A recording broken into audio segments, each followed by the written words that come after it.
wattaqullah innallaha tawwabur rahim. Shadaqallahul azim. Assalamualaikum warahmatullahi wabarakatuh.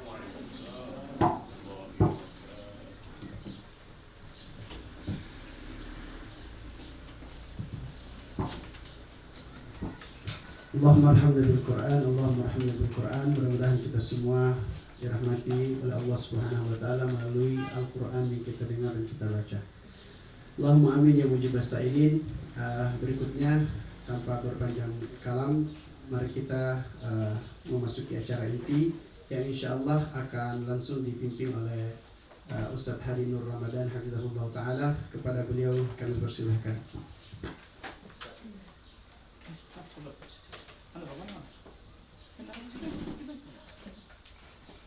Bismillahirrahmanirrahim. Assalamualaikum warahmatullahi wabarakatuh. Alhamdulillah, alhamdulillah bi ni'matil iman.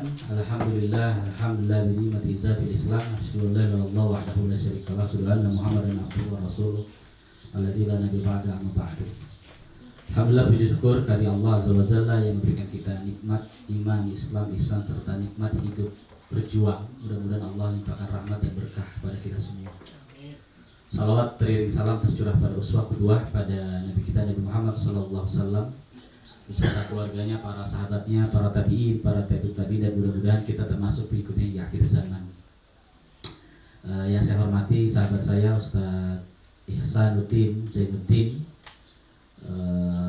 muassis Nusantara Palestina Center yang sekarang memimpin pesantren. Nah, ini orangnya nih, ikhwan akhwat fillah, Ustaz Ihsan Zainuddin, jebolan Universitas Al-Azhar Kairo. Beliau pendiri bersama Bang Onim Nusantara Palestina Center.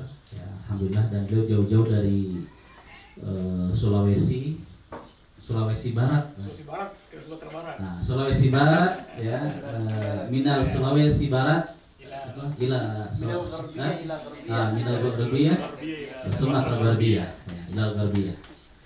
Alhamdulillah. Nah, ini Ustaz Ihsan ini Masya Allah, nanti kita juga minta beliau sengaja kita undang ke dari Sulawesi Barat ini. Padahal Bang. Lalu yang kedua, nanti kan abang langsung mimpin.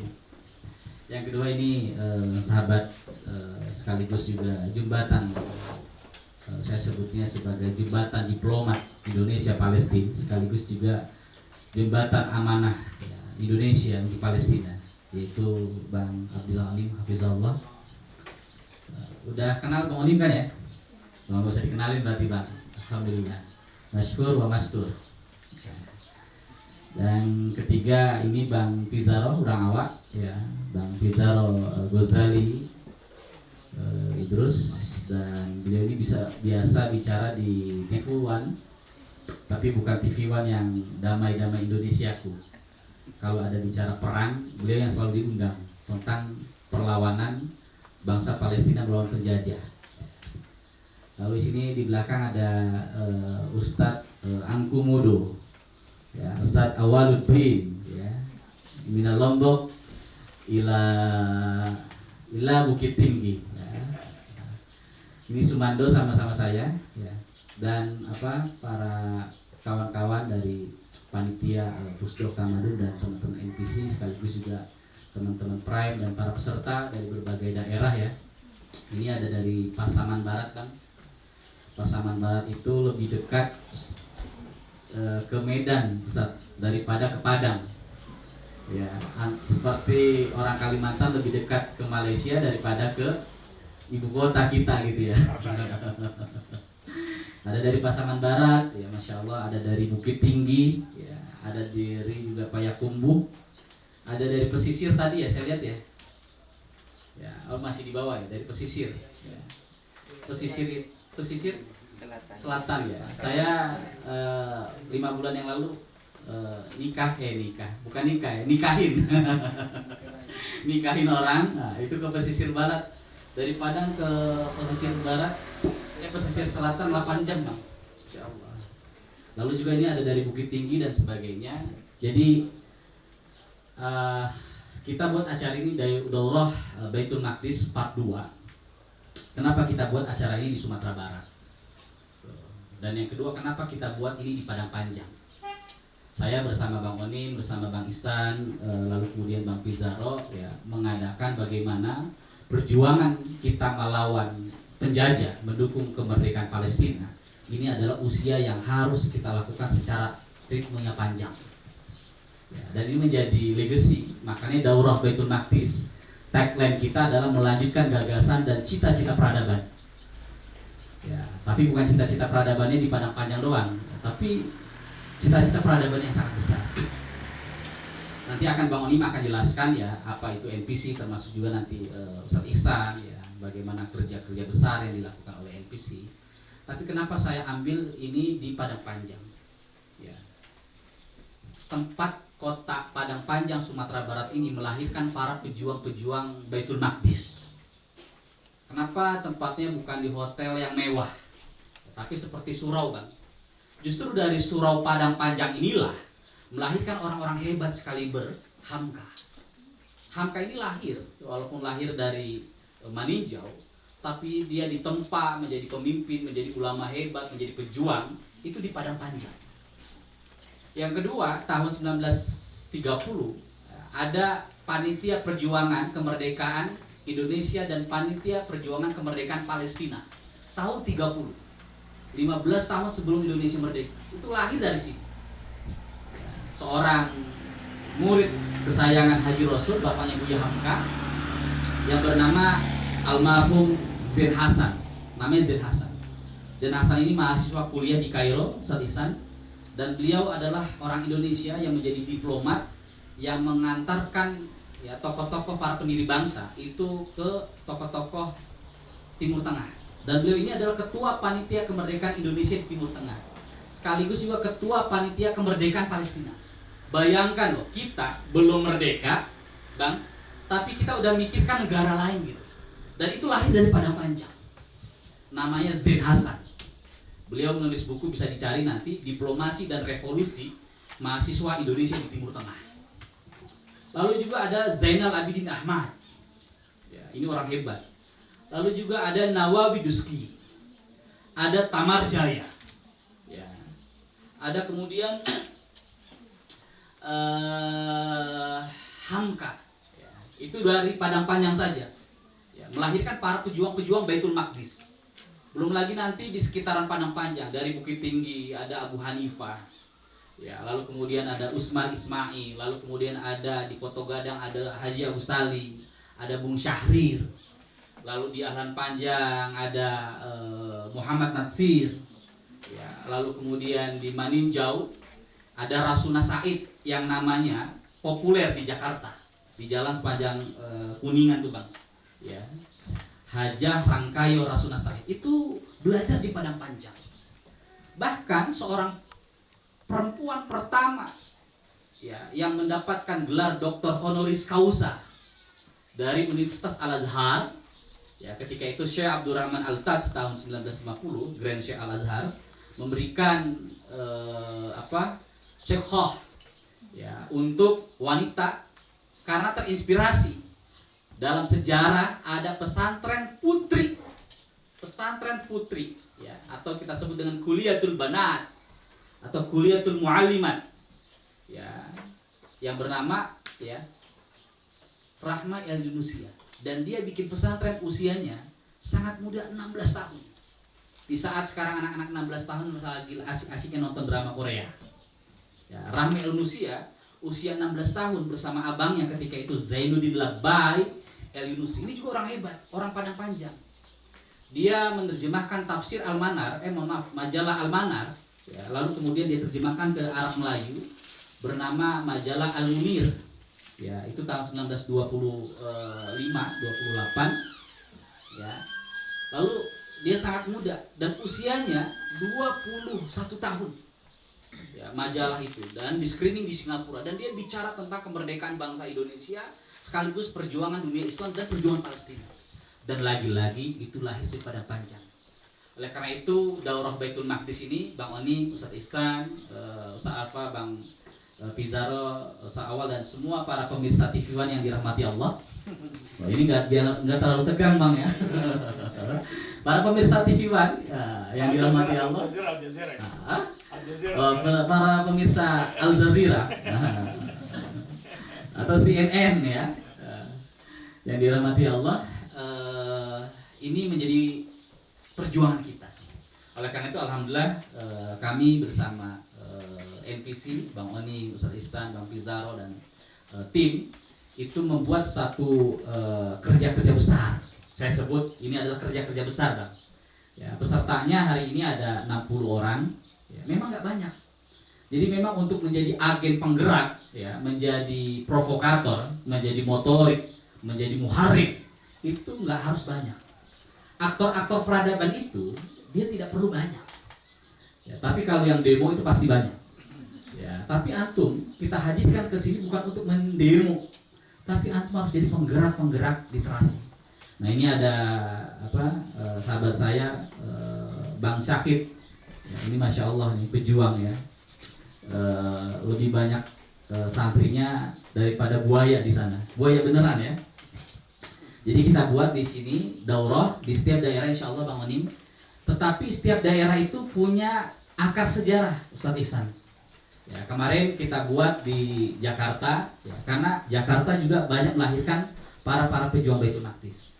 Nanti kita buat di Sumatera Barat part yang kedua. Kenapa tepatnya Padang Panjang? Karena Padang Panjang ini melahirkan aktor-aktor sejarah. Ya, nanti kita buat di Makassar, Ustaz. Siapa nih tokoh sejarah? Lalu kemudian dibuat di Aceh, lalu kemudian dibuat di Maluku. Ya, sehingga ya, melahirkan generasi yang patah tumbuh, hilang berganti. Demikian yang saya bisa sambut ya di acara yang penuh berkah ini. Makasih Bang Onim, jazakallahu khairan, Ustaz Ihsan dan Ustaz Bang Pizarro dan semua para kawan-kawan yang dirahmati Allah. Mudah-mudahan Allah limpahkan rahmat dan berkah kepada kita semua dan kita bisa melanjutkan para perjuangan para pendiri bangsa kita. Kalau pesan Bang Onim, kita tidak tahu kapan Palestina merdeka, tapi ya tugas kita adalah bagaimana terus berjuang ya, melanjutkan gagasan para pendiri bangsa kita untuk memerdekakan Palestina. Wa nasallahu fatul qarib li taufiq wal hidayah. Assalamualaikum warahmatullahi wabarakatuh.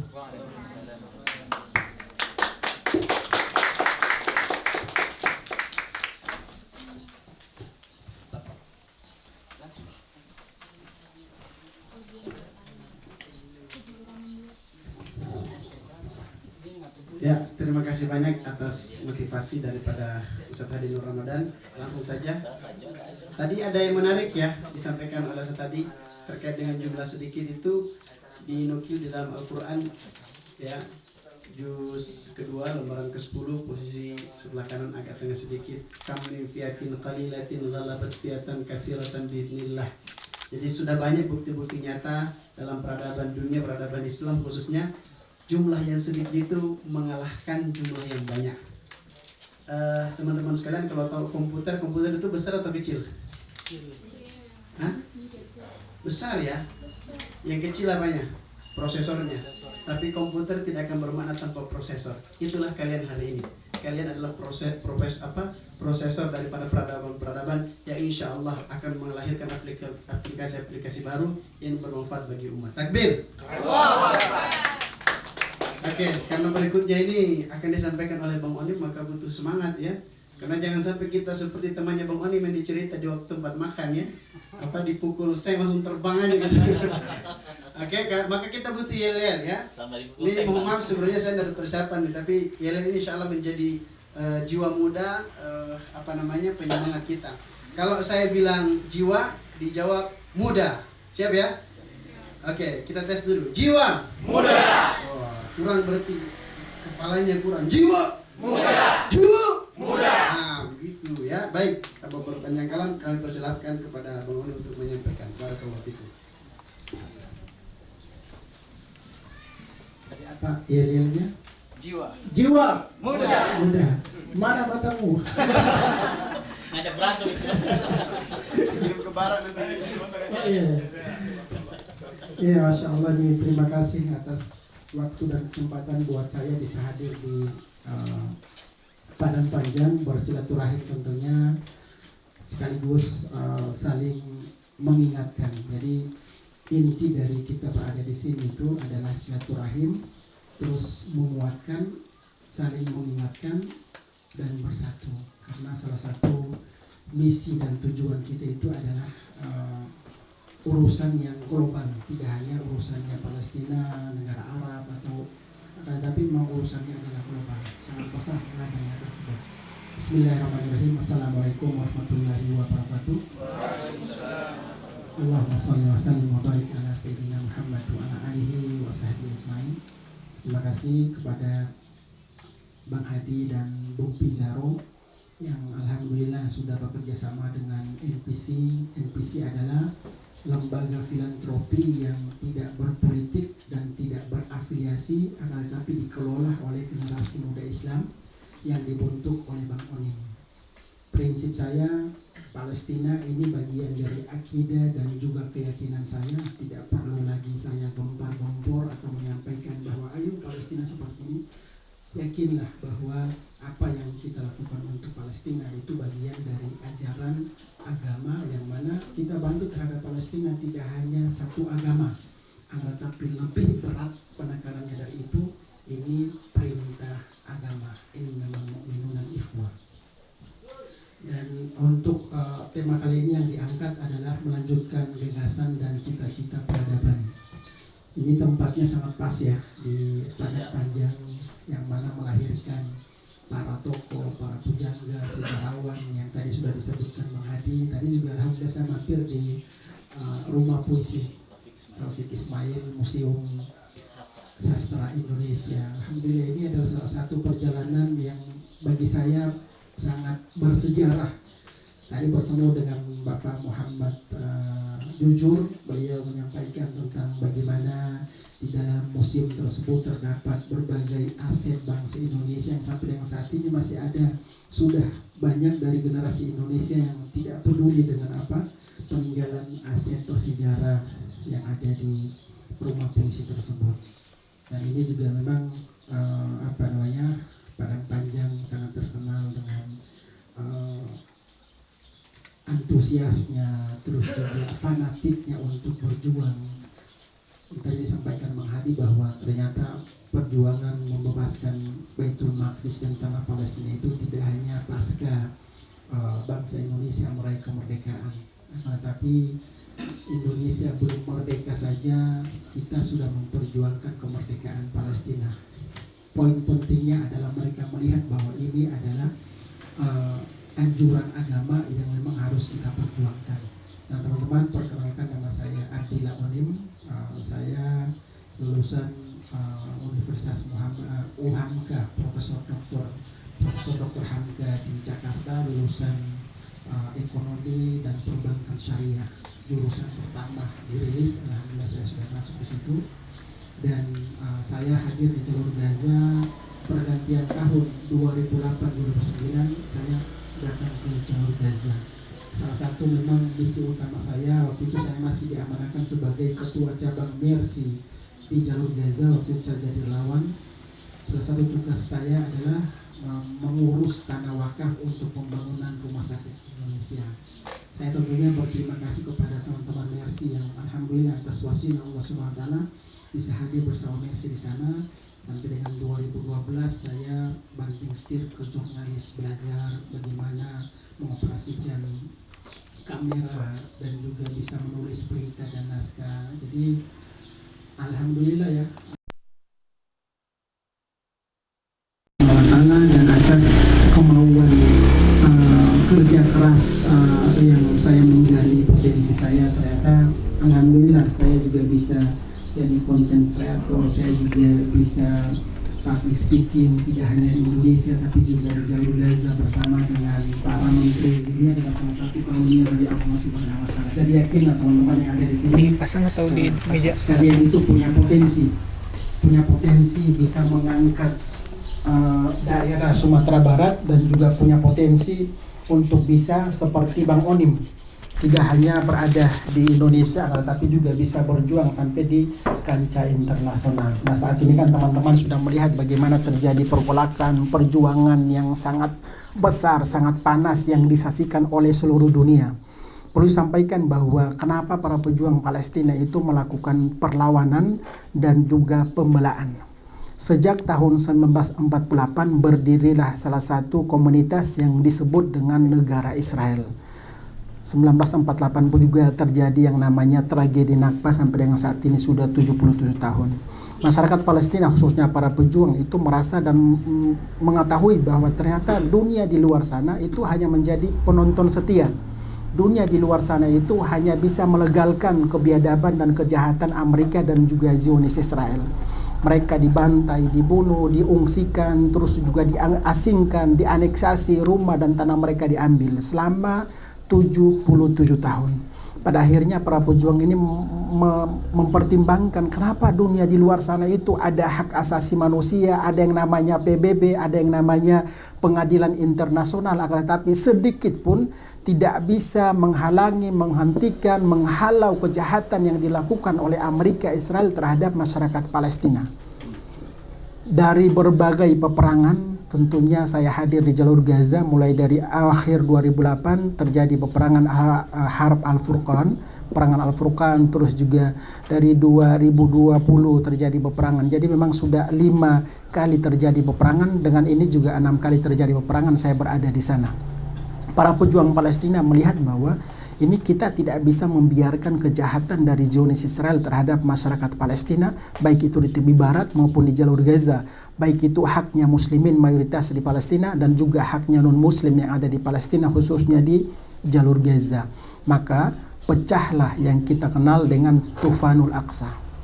Tufanul Aqsa ini tentunya ada penyebabnya, ada alasannya, ada faktornya, tidak muncul seperti itu saja. 7 Oktober saya berada di sana dan melihat langsung bagaimana kekuatan yang dipertontonkan oleh pejuang Palestina terhadap Amerika Serikat dan juga kepada Zionis Israel. Amerika Serikat dan juga Zionis Israel tentunya mereka menamakan diri mereka adalah militer terkuat di dunia. Iron Dome-nya, medianya, militernya, peralatan canggih seperti tank Merkava, terus jet F-16 itu dimiliki oleh Zionis Israel atas dukungan support dari Amerika Serikat, termasuk negara-negara sekutu yang ada di Eropa. Mereka beranggapan dari Zionis dan Amerika beranggapan bahwa kekuatan yang kita miliki itu siapapun tidak bisa mengalahkan kita. Akan tetapi dengan adanya 7 Oktober tersebut terjawab, dipertontonkan, dipermalukan di hadapan dunia. Amerika dan Zionis Israel dipermalukan di hadapan dunia yang tadinya mereka menamakan diri sebagai militer kekuatan terkuat di dunia, ternyata tidak bisa berbuat apa-apa pada tanggal 7 Oktober tersebut. Iron Dome tidak berfungsi, sistem pertahanan tidak berfungsi, Mossad tidak berfungsi, bahkan sampai militer terbesar Israel yang ada di timur bagian Gaza bagian timur itu mereka tidak bisa berbuat apa-apa. Jadi masuklah para pejuang Palestina menguasai pangkalan terbesar Zionis Israel di Sderot, itu benar-benar dikuasai dan mereka dibantai habis-habisan oleh siapa? Oleh pejuang Palestina. Pejuang Palestina membantai dan membunuh bukan warga sipil Yahudi, akan tetapi sasaran mereka adalah pihak Zionis Israel atau para prajurit. Saat ini kita lihat sendiri bagaimana seperti yang tadi disampaikan Ustadz bahwa jumlah sedikit ternyata bisa memiliki kekuatan. Nah, saat ini terjadi di jalur Gaza. Yang kita pahami dan baca di dalam Al-Quran tentang jihad, tentang kesabaran, tentang ketabahan, tentang jumlah sedikit bisa mengalahkan jumlah besar, itu saat ini faktanya terjadi di jalur Gaza. Jadi tentunya pejuang Palestina juga beranggapan bahwa kami tidak punya kekuatan untuk membebaskan Baitul Maqdis dan tanah Palestina. Agar tetapi minimal dengan perjuangan yang kami lakukan di Gaza bisa membuka mata dunia, bisa melibatkan atau mengajak umat Islam di seluruh dunia, bisa memberikan ladang perjuangan jihad fisabilillah kepada umat Islam yang ada di luar sana. Jadi memang para pejuang Palestina pun mereka paham bahwa yang mereka miliki itu tidak ada apa-apanya jika dibandingkan dengan kekuatan militer yang dimiliki oleh Zionis Israel.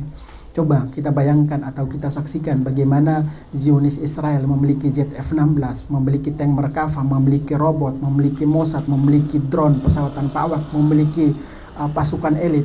Dari para pejuang Palestina yang mereka miliki bisa memproduksi yang namanya RPG, bisa memproduksi namanya rudal, bisa menciptakan namanya granat, dan juga itu hanya sebatas itu. Akan tetapi mereka yakini bahwa kekuatan yang paling besar di belakang kami yang mensupport kami bukan negara Arab atau negara Islam, akan tetapi Allah Subhanahu wa Ta'ala. Makanya setiap kali mereka melontarkan atau menembakkan RPG atau rudal, mereka pasti menyebutnya bukan berterima kasih kepada Indonesia, kepada Qatar, kepada Saudi Arabia, ini kami tembakan.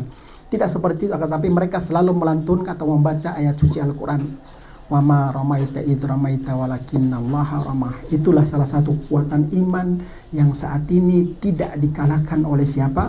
Oleh Amerika dan juga Zionis Israel. Ya maklulah, maksudnya Amerika Serikat punya kekuatan, Zionis Israel punya kekuatan, tapi mereka tidak bisa tidak bisa menghalau dan juga tidak bisa menghancurkan yang namanya kekuatan milisi dari pejuang Palestina di jalur Gaza. Mereka juga tentunya tidak sadar bahwa ternyata ini sekedar gambaran, jalur Gaza itu luasnya 367 km persegi. Berbatasan langsung dengan negara Mesir dan juga berbatasan langsung dengan negara Jordania.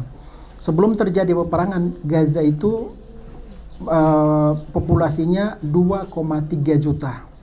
2,3 juta tersebut tentunya 70% mereka adalah pengungsi. Di Gaza itu 70% mereka adalah pengungsi. Pengungsi itu berasal dari mana?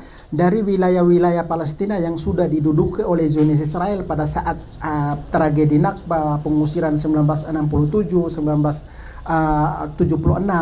Itu dari wilayah, contohnya dari Beerseba. Warga Palestina berada di Beerseba itu di wilayah tepi barat, di wilayah Yerusalem.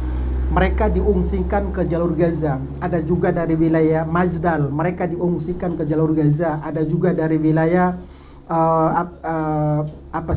Asdod, itu diungsikan ke wilayah jalur Gaza. Jadi 70% dari 2,3 juta itu adalah para pengungsi.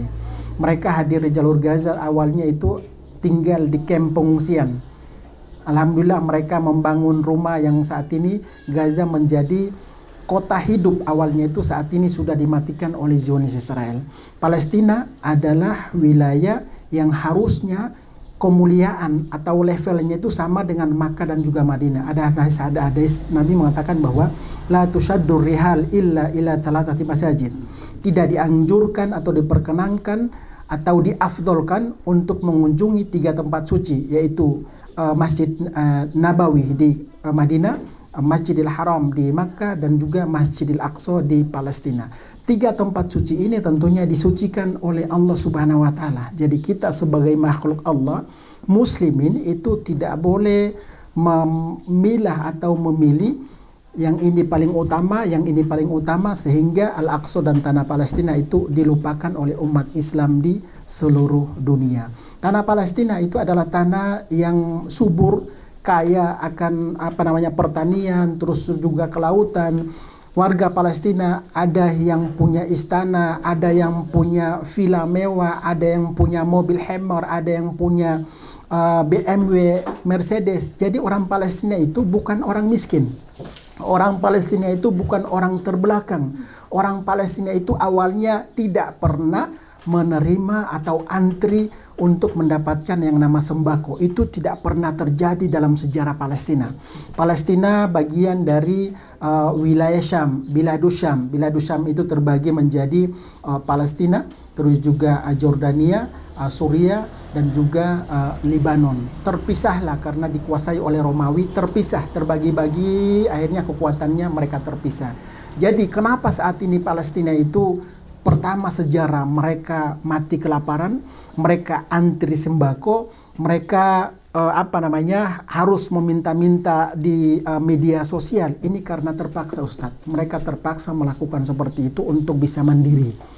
Karena saat ini kita lihat sendiri sudah 19 bulan terjadi genosida, lebih dari 53.600 saudara seiman dan seakidah kita di jalur Gaza dibantai oleh Zionis Israel.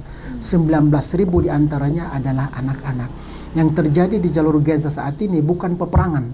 Kalau peperangan itu militer berhadapan dengan militer, senjata canggih berhadapan dengan senjata canggih, terjadi negosiasi antar kedua negara. Akan tetapi di jalur Gaza saat ini itu pihak Zionis sudah membunuh yang namanya Syahid Ismail Haniyah, sudah membunuh yang namanya Syekh Ahmad Yasin, Abdul Aziz Rantisi, terus juga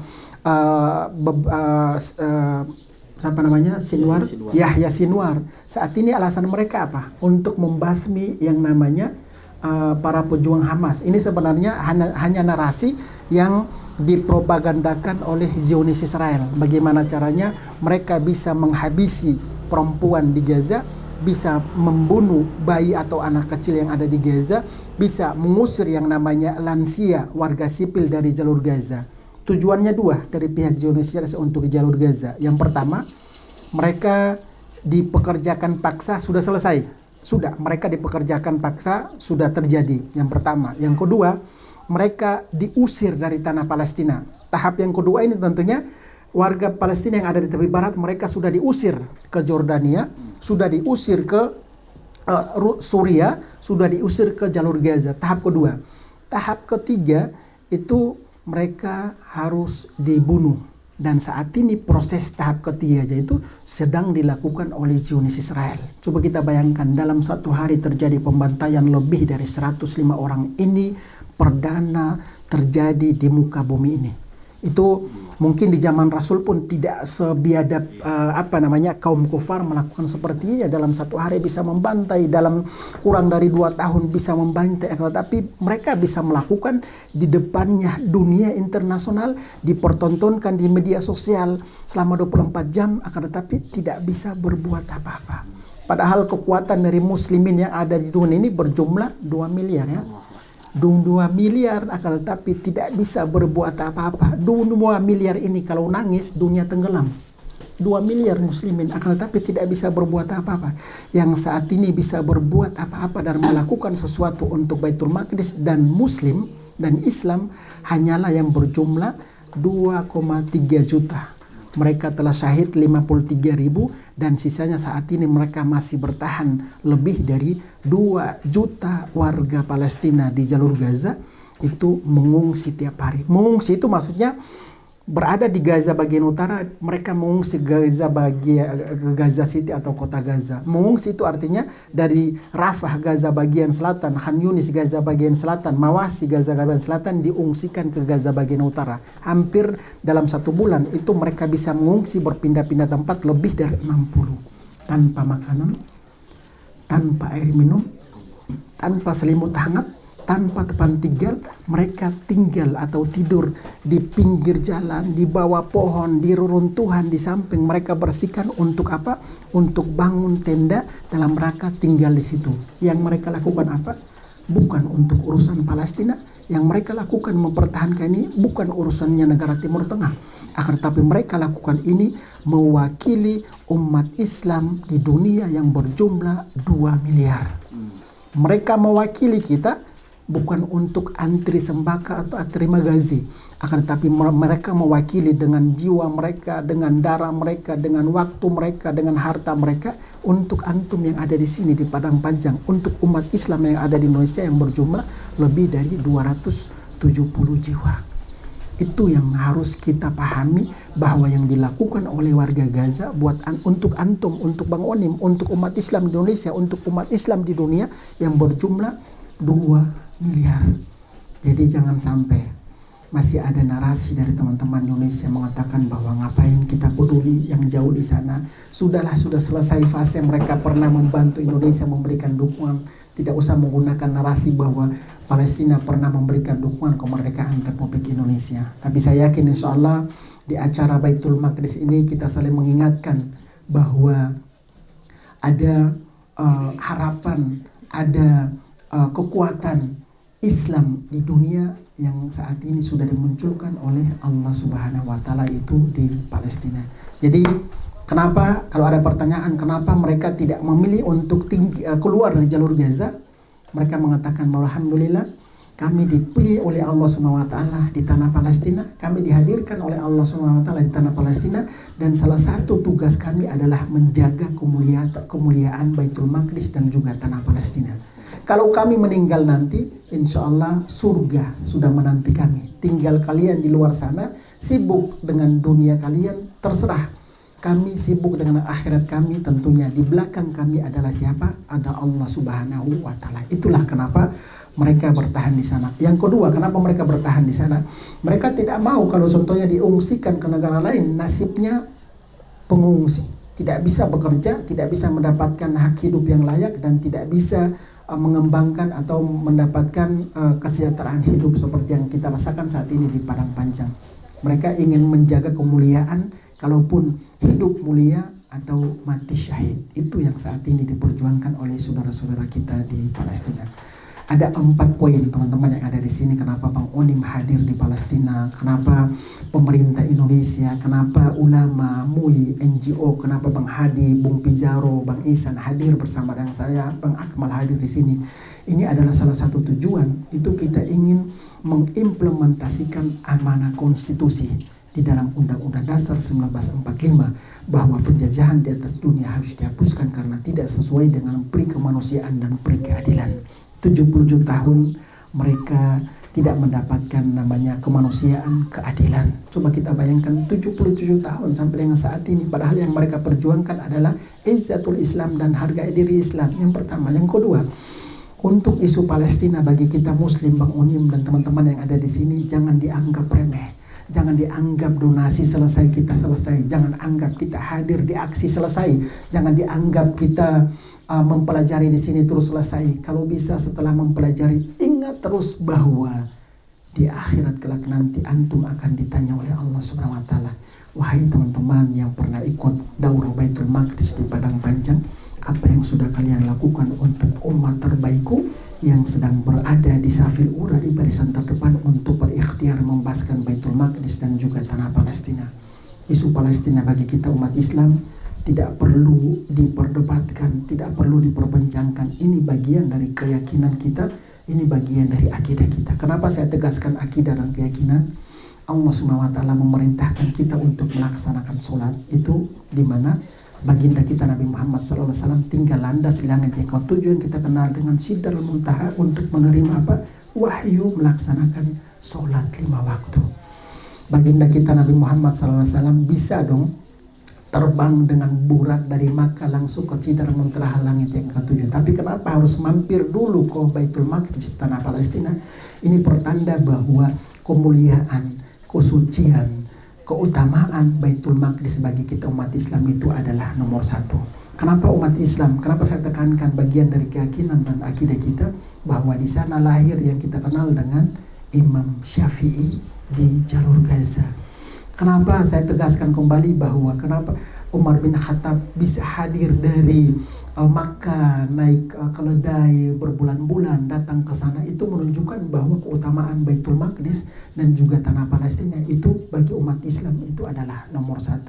Dan yang ketiga tentunya poin yang paling penting juga, salah satu negara yang pernah memberikan dukungan kemerdekaan Republik Indonesia siapa? Bukan negara tetangga kita, bukan Amerika Serikat, bukan negara Eropa, akan tetapi mereka yang paling jauh di sana yang berbahasa Arab, yang tinggal di padang pasir, yang pernah dan sedang berjuang, yaitu siapa? Muslimin atau saudara-saudara kita yang ada di Palestina. Mereka memberikan dukungan tidak hanya aksi datang ke kedua bus. Mereka memberikan dukungan bukan hanya meletakkan yang namanya donasi 101 miliar. Mereka memberikan dukungan tidak hanya memberikan edukasi kepada bangsa Palestina, akan tetapi mereka pada saat itu masih terjajah saja berani berkontribusi untuk memberikan dukungan kemerdekaan Indonesia. Tidak hanya dalam bentuk moral, akan tetapi mereka rela mengeluarkan apa? Harta mereka untuk dititipkan kepada pemerintah Indonesia. Yang saat ini pemerintah Indonesia pun harus paham bahwa Palestina pernah memberikan kontribusi kepada bangsa Indonesia. Dan yang keempat, apa yang kita nikmati saat ini kemerdekaan Republik Indonesia. Alhamdulillah saya dari Jakarta ke Pariaman, terus juga ke Kota Padang, ke Padang Panjang itu tidak diganggu oleh lancar lah, tidak diganggu oleh Zionis Israel. Ini adalah karunia dari Allah Subhanahu wa taala. Yang kita nikmati saat ini itu jangan lupa salah satu asbabnya adalah doa khusyuk, dukungan ikhlas dari saudara-saudara kita di Palestina. Jadi otomatis baik muslim maupun non-muslim yang ada di Indonesia itu masih memiliki hutang budi terhadap masyarakat Palestina. Ini jangan dianggap remeh, jangan sampai kita kacang lupa kulitnya. Terus juga kita tidak pandai untuk bersyukur. Kita hanya bisa melegitimasi bahwa kalau Israel mengakui Palestina, maka Indonesia akan buka kerjasama dengan Israel. Kita tidak punya hak sama sekali. Kita bukan orang Palestina. Kita tidak dibantai oleh Zionis Israel. Kita hanya bisa berkontribusi karena ini bagian dari amanah konstitusi. Kita bisa berkontribusi sebagai muslim, ini bagian dari akidah kita. Akan tetapi untuk pengakuan, mohon maaf, bukan urusan kita. Untuk membuka hubungan kita dengan Israel itu mudaratnya lebih banyak daripada manfaatnya. Coba kita lihat sendiri, belum buka hubungan dengan Israel saja, itu ada oknum di Indonesia yang sudah mengajak orang Israel untuk bisa bekerja sama dengan Indonesia. Apalagi nanti kalau Indonesia membuka kerjasama, itu jangan sampai taruhannya adalah perdamaian negara kesatuan Republik Indonesia. Itu sangat licik sekali yang namanya pihak Zionis Israel. Selanjutnya teman-teman, salah satu dukungan yang terkuat yang diberikan kepada Amerika Serikat dan mentransfer yang namanya dukungan militer dan juga peralatan militer itu dari segi perekonomian. 15 tahun saya berada di jalur Gaza. Awal terjadi peperangan saya masih berada di sana. Begitu saya pulang ke Indonesia, ternyata saya prihatin. Yang dimakan oleh orang Indonesia, yang dikonsumsi oleh orang Indonesia sama seperti yang dikonsumsi oleh prajurit Israel pada saat membantai, memperkosa, membunuh, membelah perut perempuan Gaza, mencincang janinnya. Itu pada saat mereka membunuh, mereka mengkonsumsi makanan seperti yang dikonsumsi oleh orang Indonesia, termasuk muslimin yang ada di Indonesia, yang kita kenal dengan produk atau brand afiliasi. Ini luar biasa. Jangan sampai kita berdoa terus ikut aksi memberikan dukungan, tapi pas pulangnya kita masuk ke outlet atau restoran, yang mana restoran tersebut kalau kita makan itu keuntungannya dalam detik itu juga diterima oleh Amerika Serikat dan juga diserahkan kepada Zionis Israel. Hati-hati, jangan sampai apa yang kita makan saat ini ternyata lebih dari 70-80 tahun mendarah daging, anak-anak kita besar, ternyata yang kita besarkan anak tersebut mendapat makanan, keuntungannya untuk membantai saudara-saudara kita di Palestina. Tentunya saya tidak mengajak teman-teman untuk boikot, akan tetapi saya ingin memberikan informasi bahwa apa yang kalian makan di Indonesia sama dengan yang dikonsumsi oleh prajurit Israel untuk membantai saudara-saudara kita yang ada di Palestina. Teman-teman, yang terjadi di jalur Gaza saat ini harusnya kita ambil hikmahnya. Kenapa saya katakan ambil hikmahnya? Alhamdulillah pada saat terjadi jalur Gaza, Allah Subhanahu wa taala masih memberikan kesehatan kepada teman-teman yang ada di sini. Masih ikut kesempatan daurah Baitul Maqdis, masih bisa makan, masih bisa bekerja, masih bisa minum. Ini Allah Subhanahu wa taala memberikan karunia kepada kita, menunjukkan fakta bahwa sudah ada kekuatan besar muslim di dunia fi Baitul Maqdis wa aknafi Baitul Maqdis, yaitu di jalur Gaza. Jangan sampai pada saat kita melihat, menyaksikan apa yang terjadi di jalur Gaza menjadi hal biasa. Bayi dibantai biasa setiap hari, perempuan diperkosa biasa setiap hari kita saksikan. Akan tetapi yang terjadi di jalur Gaza itu harus menjadi patokan dan tolak ukur. Ini salah satu atau sesuatu yang sangat luar biasa, yang sangat penting kedudukannya di hadapan umat Islam dan juga Allah Subhanahu wa taala. Yang terjadi di jalur Gaza saat ini itu harusnya kita bersyukur. Alhamdulillah ya Allah, Engkau menunjukkan kekuatan para pejuang. Pada saat saya masih sehat walafiat, alhamdulillah saya bisa berkontribusi dengan ikut daurah Baitul Maqdis. Alhamdulillah saya bisa mendoakan muslimin Palestina. Coba kalau saya sudah meninggal kemarin, tentunya saya tidak punya kesempatan untuk mendoakan saudara-saudara saya yang ada di Palestina. Jadi mumpung Allah masih memberikan kesehatan, panjang umur, mumpung masih terjadi genosida di jalur Gaza, kita harus manfaatkan doa silahul mu'min. Jangan sampai kita sudah menitipkan uang 200.000 sudah tenang dan lega. Tidak seperti itu. Akan tetapi bagaimana caranya? Hampir setiap hari pada saat kita melaksanakan sholat, doa Allahumma ansurna al-ikhwana al-mujahidina fi Palestin. Doa silahul mu'min, teman-teman. Doa adalah kekuatan umat Islam yang kekuatannya tidak akan terkalahkan kekuatan manapun, termasuk kekuatan Amerika dan juga Zionis Israel. Kita berdonasi kepada lembaga, belum tentu dalam detik itu juga bisa sampai kepada saudara-saudara kita di Palestina.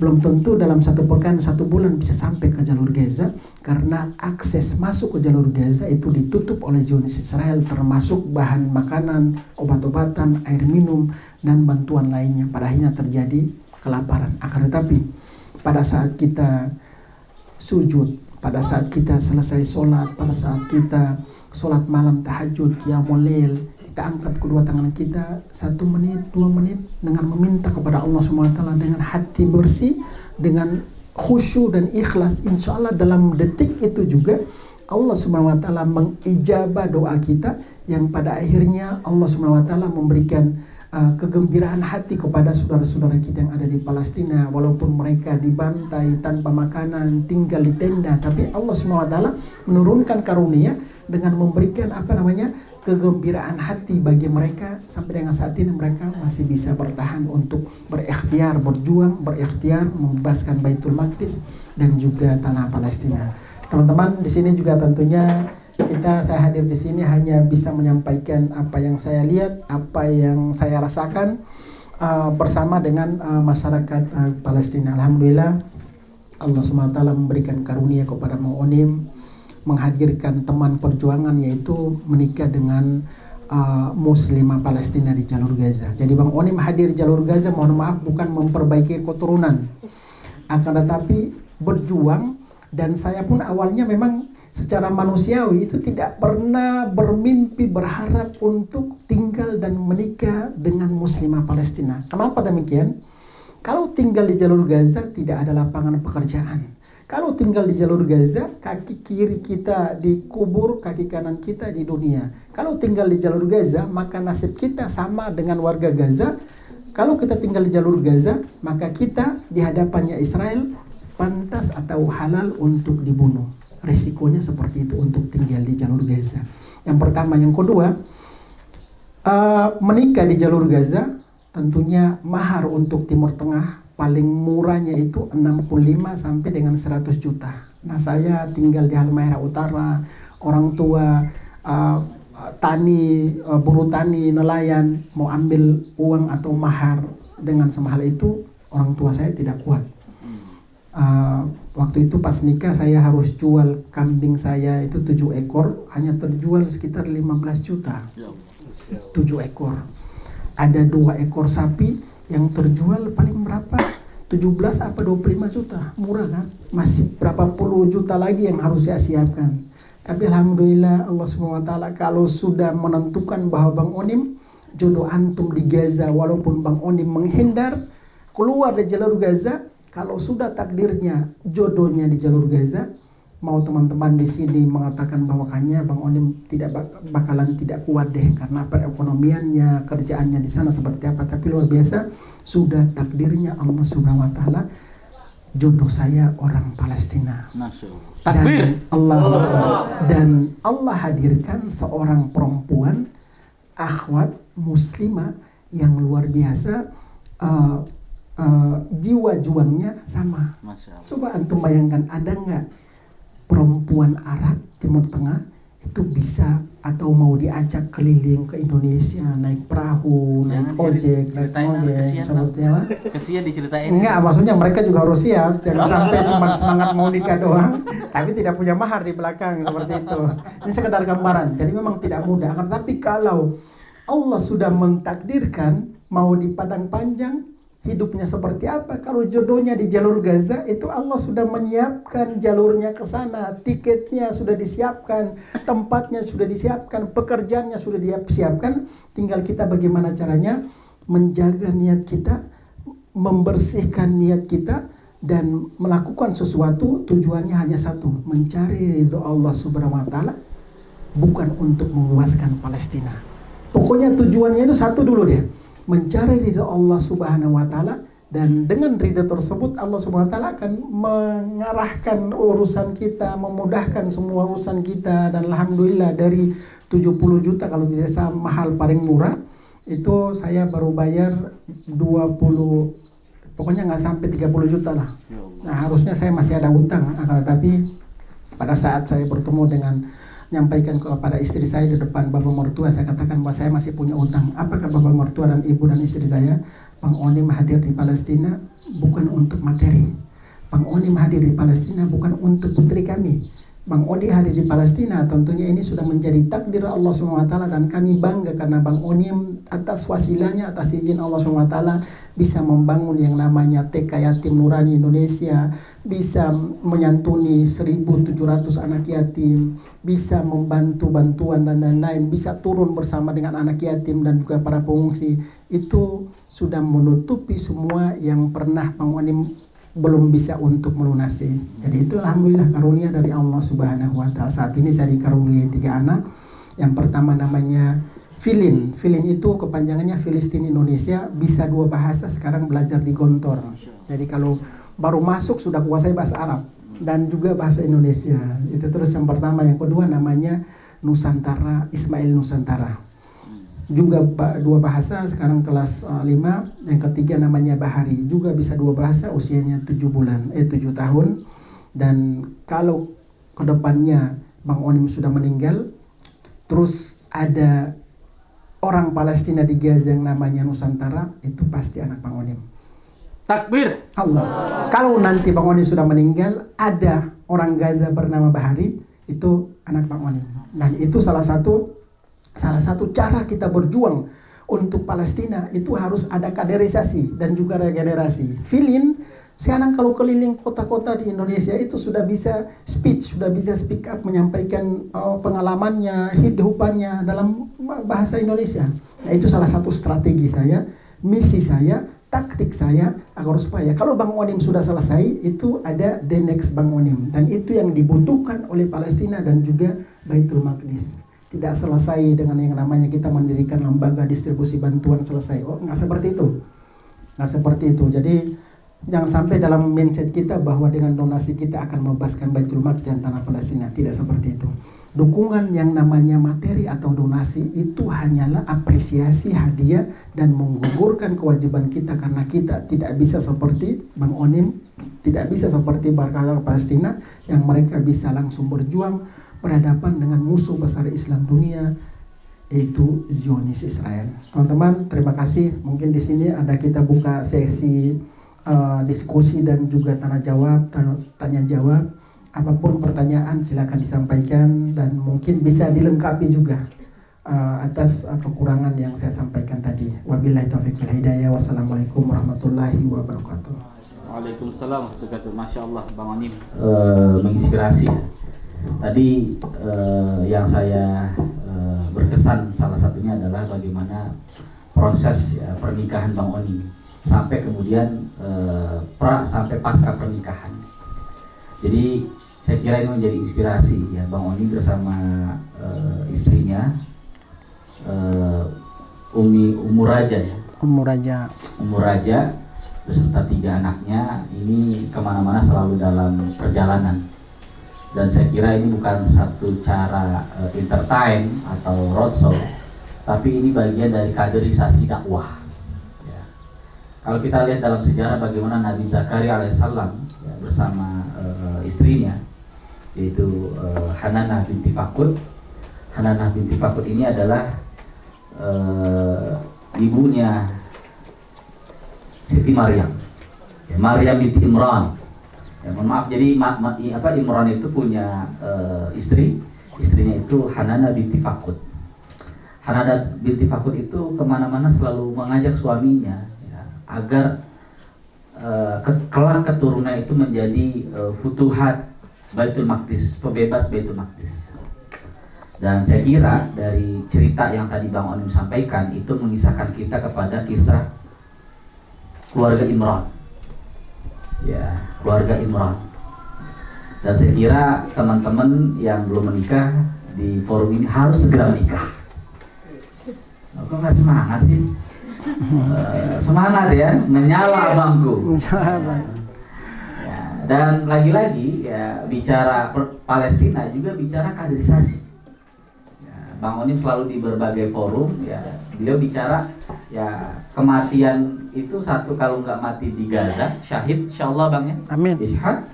Atau yang kedua ya beliau wafat di Indonesia. Tapi dalam cerita-cerita beliau yang selalu sampaikan ke kami dalam safar, dalam perjalanan, baik saya mati ya, di Indonesia maupun saya mati di Palestina, saya berharap besar amal perjuangan saya terus menerus dilanjutkan oleh anak-anak saya.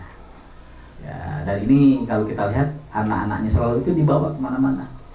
Tadinya memang mau dibawa ke sini Bang ya, bersama istri Bang Onim, next time ya. Ya, karena alhamdulillah istri dan anaknya cuma pernah sekali sini Bang ya. Bisa sama istri. Oh, sama istri. Ya, terakhir sekitar 7 bulan kalau nggak salah Bang ya. Nah, itu Masya Allah. Baik, kita ada waktu 20 menit lagi. Habis ini setelah itu kita sholat Jumat. Ya, dipersilakan dari kawan-kawan ya apa yang tadi Bang Onim sampaikan. Ya. Atau ada yang nanya, Bang Onim saya bisa nikah nggak sama orang Palestina? Bisa. Bisa ya. Asalkan kamu kata Bang Onim siap mati dulu gitu. Kalau takut mati jangan mau. Asal tinggalnya di sana. Dan siap. Ya, jangan sampai pengen dapat orang Palestina kagak siap tinggal di Palestina gitu Bang. Ya. Sama sih. Ya. Dan begitu juga bukan hanya lakinya, ya, perempuannya juga siap tinggal di Gaza. tinggal di Indonesia. Biar generasinya tetap terjaga. Jadi terjaga. kenapa warga Palestina itu sebelumnya itu sangat tidak mengizinkan putra atau putri mereka menikah dengan orang asing dan tinggal di luar. Nah itu pada saat saya ta'aruf juga memang butuh waktu. Saya ta'aruf itu kalau nggak salah 4 bulan. Di sana itu tidak ada yang namanya pacaran, cabe-cabean, terus di bawah pohon, ngobrol dan lain itu nggak ada sama sekali. Atau naik motor perempuan laki-laki nggak ada sama sekali. Karena mereka menjalankan kehidupan itu ya secara islami. Kehidupan secara islami, terus juga menghadirkan para penghafal Al-Quran, bukan dari sekolah atau dari tahfizul Quran, tapi budaya mereka itu dari rumah. Jadi para penghafal Al-Quran munculnya itu dari rumah. Mereka ke masjid ya sekedar silaturahim, bermain, atau ke tahfizul Quran itu sekedar memperkuat hafalan mereka. Tapi memang budayanya di Gaza dari masing-masing rumah itu orang tua mereka sudah membiasakan dalam satu rumah itu pasti ada penghafal Al-Quran di jalur Gaza. Ta'aruf kalau nggak salah 4 bulan itu ada di seluruh wilayah di Gaza Selatan, datang ke sana, kenalan dan lain-lain. Itu banyak ceritanya ditolak, terus diterima, terus diterima. Gitu. Mereka yang tolak karena cuannya nggak masuk. Ya, cuannya nggak masuk. Terus kan saya kan jujur, kita kan dalam bermuamalah itu kan dikedepankan kejujuran. Saya sampaikan bahwa saya sebagai relawan tinggalnya di rumah sakit Indonesia, ya kan. Terus makannya nasi, indomie, telur. Terus gaji saya bukan gaji, tapi uang operasional itu dalam 1 bulan cuma 1,6, 1,7 juta. Itu benar-benar masuk miskin banget kalau untuk Gaza. Ya, nggak masuk lah. Saya jujur, dengan kejujuran yang kita sampaikan itu semuanya kan takdir Allah. Mau jujur, mau berbohong, takdirnya sudah ada. Seperti itu saya sampaikan. Tapi alhamdulillah pertama ditolak, kedua ditolak, ketiga ditolak, 4 ditolak, berapa lagi? 5 ditolak, 6 ditolak, ini yang ke-7. Nah ini udah hopeless banget, mau pulang waktu itu siapin koper, ya sudah saya nggak punya jodoh di sini. Nah maksudnya kalau nggak punya jodoh di sini terus bertahan jomblo selamanya sampai Baitul Maqdis bebas kan nggak mungkin kan? Dalam banget ya. Iya waktu itu. Ya sudah ya Allah ya saya nggak punya jodoh di Ya sini, Allah. angkat apa namanya koper keluar. Nah besoknya mau pulang ke Indonesia diteleponlah teman, dia bilang kita coba lagi. Oh gitu ya, udah malas-malasan lah kayak gitu, datang udah nggak bergairah lah untuk mencari pendamping hidup di Gaza. Tapi ternyata yang terakhir ini pakai cadar. Kami di Halmahera Utara cadar itu nggak ada. Dan Di itu kampung Bang Onim tuh. iya, dan bapak ibu saya bilang jangan yang pakai cadar, ketemunya cadar. Tapi ternyata begitu dibuka, wah bidadari. Oh, Masya Allah. Tapi saya sampaikan kepada istri saya bahwa lingkungan Bang Onim itu multi berbagai elemen ada di situ. Saya pelan-pelan menyampaikan, memang agak berat ya kalau bisa pakai jilbab syar'i biasa saja. Alhamdulillah mereka paham maslahat. Bang Onim ketemu dengan para pejabat, terus juga itu kan mereka juga beda-beda kan, seperti itu. Jadi ternyata yang dikasih walaupun kita tidak suka awalnya, ternyata yang terbaik dari Allah SWT. Ternyata yang tadinya kita sudah hopeless untuk tidak melanjutkan ta'aruf atau mencari sahabat teman berjuang, tapi ternyata Allah SWT menyiapkan sesuatu yang terbaik. Dan yang hadir itu benar-benar mungkin salah satu-satunya muslimah Palestina yaitu di Gaza yang kuat itu istri saya. Masya Allah. Takbir. Allahu Akbar. Bisa beradaptasi makan nasi Indomie, tapi Allah juga alhamdulillah mudahkan kami bisa makan di restoran yang mewah. Bisa naik naik motor, ojek dan lain-lain. Tapi alhamdulillah Allah menyediakan kami fasilitas kalau kemana-mana diundang VVIP. Itu luar biasa. Jadi dari nol Allah SWT ngangkat derajat, tapi jangan lupa begitu antum di atas jangan menganggap bahwa antum paling berjasa, antum paling banyak melakukan, antum dikenal. Jangan sampai ini posisi di sini nih. Jangan sampai ada titik seperti itu hilang apa yang antum lakukan, karena pasti ada kesombongan. Yang namanya manusia, antum dikenal, antum datang disalamin, antum VVIP bertemu dengan pejabat, bertemu dengan gubernur, bertemu dengan presiden, antum sebagai manusia yang tadinya sebagai relawan angkat sembako, tiba-tiba bertemu dengan menteri dan juga presiden. Hatinya langsung terus bertemu dengan teman-teman di Padang Panjang, kok bisa bertemu dengan mereka? Oh itu selesai itu. Karena kita berjuang kan yang patokannya ini kan hati, seperti itu. Jadi itu yang harus dijaga. Oke, Bang Onim, apa sih yang melatar belakangi akhwat tersebut akhirnya suka atau dan terima Bang Onim gitu? Bang Onim sebelum saya datang ta'aruf dengan ibunya Filin, itu beliau bermimpi katanya ada burung merpati putih. Ini drama banget ya, Siti Nurubaya nggak sih? Ini kayak drama Korea nih bener ya. Ini drama Palestina. Ada burung merpati putih hinggap di jendela. Lagu ya? Iya ya. Burung kakatua dong itu ya. Merpati putih di jendela. Pas saya datang ta'aruf, justru bukan saya yang menyampaikan oke atau tidak, justru mereka yang duluan. Kami sudah setuju. Padahal kan biasanya pihak lelaki kalau di sana itu harus memberikan respon dulu. Iya, kami setuju. Ini sebaliknya, mereka yang setuju. Waktu itu saya masih ngerokok. Saya pergaulan waktu itu belum terlalu memahami tentang sejarah Palestina. Masih merokok. Tapi luar biasa kata mereka, rokok itu bisa dihentikan pelan-pelan, nggak langsung. Harus selesai. Oh nggak mau, nggak seperti itu. Jadi diingatkan satu-satu. Itu 2011. Karena 2012 saya sendiri. Nggak dipaksa, nggak dilarang sama istri. Tapi asal kesadaran saya sendiri, ya alhamdulillah udah selesai merokok. Terus juga sholat, tetaplah sholat. Jadi mereka mengedepankan itu adalah tanggung jawab dan sholat. Karena kalau ada sholatnya di situ, semuanya akan ikut. Jadi mereka patokannya itu di mana? Di sholat. Khususnya sholat berjamaah di masjid. Nah seperti itu.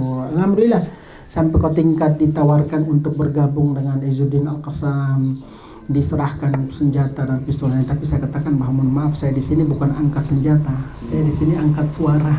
untuk menyampaikan penderitaan perjuangan Palestina kepada bangsa Indonesia. Takbir. Allah. Kaget ya. Bang Onim, baik, ini karena sebenarnya kita pengen gali lagi ya, karena terbatas Jumat. Yang terakhir Bang Onim, bicara Palestina yang tadi disampaikan oleh Bang Onim ini menarik, artinya kita nggak pesimis nih, optimis selalu Bang. Amin. Nah, salah satu pengantar optimis adalah kisah-kisah untold story yang tadi Bang Onim sampaikan. Nah, salah satunya anekdot nih Bang, Ya, yang paling lucu yang Bang Onim yang alami paling di lucu Palestina. ya. Yang paling Nah, lucu. siap-siap ketawa ya, pasti ketawa. Yang paling lucu gini, yang paling lucu gini. Siap-siap ketawa. Pada ya? saat awal terjadi peperangan itu sudah mulai terasa kelaparan. Nah, Masya Allah. Di rumah saya itu waktu itu hanya tersedia timun yang sudah 10 hari lalu kan otomatis sudah ini ya, apa sih namanya? Sudah layu. Iya. Timun sama tomat itu sudah mulai busuk. Sama roti itu sudah mulai terlihat ada jamurnya. Saya punya anak 3, terus juga punya istri dan ada teman-teman dari keluarga saya yang tidur di dalam situ. Itu hampir setiap hari itu kami makan harus benar-benar berhemat, tidak boleh dihabiskan semuanya termasuk telur. Kalau bisa itu 1 telur itu untuk 2 orang, telur sekecil gini 2 orang. Sedangkan di situ ada sekitar 8 apa 10 orang keluarga yang nginap di tempat kediaman Bang Onim. Terus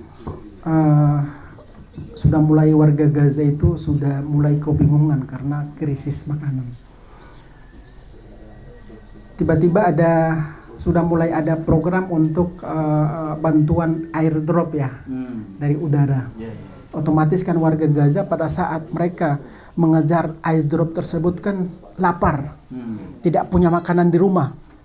Keluarga mereka menunggu, ada yang airdrop itu menimpa mereka, ada yang meninggal, ada yang mengejar airdrop karena dalam keadaan lapar akhirnya pingsan. Saling merampas makanan yang diterjunkan dari udara tersebut. Dan pada saat mereka merampas makanan tersebut karena yang namanya lapar ya, karena yang namanya lapar itu ada yang sudah saling bunuh-bunuhan. Kan mereka juga manusia lapar, saya harus mempertahankan hidup. Jadi siapa yang paling kuat itu yang dia dapat sembako. Urusan perut. Jadi ada satu pemuda teman saya itu dapatlah 1 paket seperti ini, dibawa kabur. Wah, senang nih buat orang tua mereka di rumah, buat istri mereka. Terus nyudut, dibawa reruntuhan terus buka. Sudah berpikir bahwa ini akan dimakan oleh orang tua saya yang sudah mulai kelaparan, anak-anak saya. Pas dibuka, ternyata pembalut wanita. itu kan anekdot ya.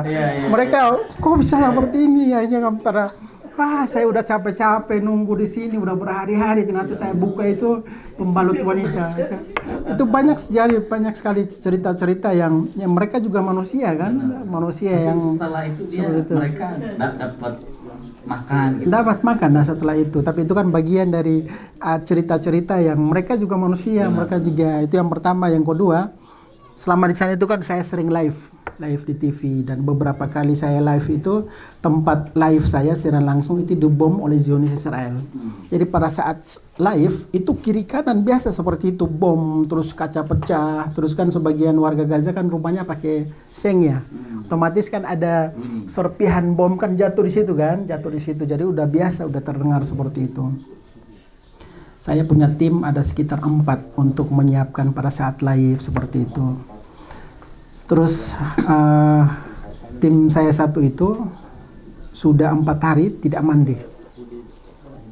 Terus mau masuk buang air, mohon maaf di WC.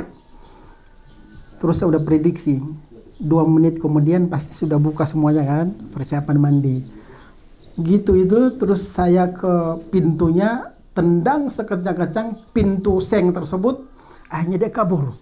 Kabur itu dengan ngangkat celana kayak gini. Saya bilang itu bukan bom. Oh ya, antum bercanda juga kayak gini ya. Iya, kita harus bercanda lagi gitu. Itu apa namanya, salah satu cerita lucu juga. Banyak sekali cerita lucu yang mudah-mudahan nanti kita bukukan seperti itu. Jadi ada buku-buku yang memang kita cerita tentang semangat berjuang mereka, tentang penderitaan mereka, tentang kejahatan Zionis, tentang cerita lucu, terus juga tentang perjalanan Bang Onim mencari pendamping hidup, itu ada beberapa buku yang memang harus kita siapkan. Insyaallah. Ya. Terima kasih Air. Bang Oni ya, Bismillah. atas kajian ya, dan pengalaman yang beliau sampaikan. Masya Allah, tabarakallah, ini menjadi inspirasi buat kita semua. Mudah-mudahan kita diberikan juga ya kekuatan dan keistiqomahan ya seperti Bang Oni ya, dalam perjuangan Palestina. Beliau kemarin baru pulang dari Palembang langsung ke transit Jakarta langsung ke Sumatera Barat, dan hari ini ya, beliau juga harus terbang sore nanti dan akan ke Bandung, Bang ya. Bandung, Kita doakan semoga beliau diberikan kekuatan, sehat walafiat ya, dan terus memberikan inspirasi buat bangsa Indonesia. Wa nasallahu fadil barik bila taufiq wal hidayah. Assalamualaikum warahmatullahi wabarakatuh. Waalaikumsalam warahmatullahi wabarakatuh. Takbir. Allahu Akbar. Kita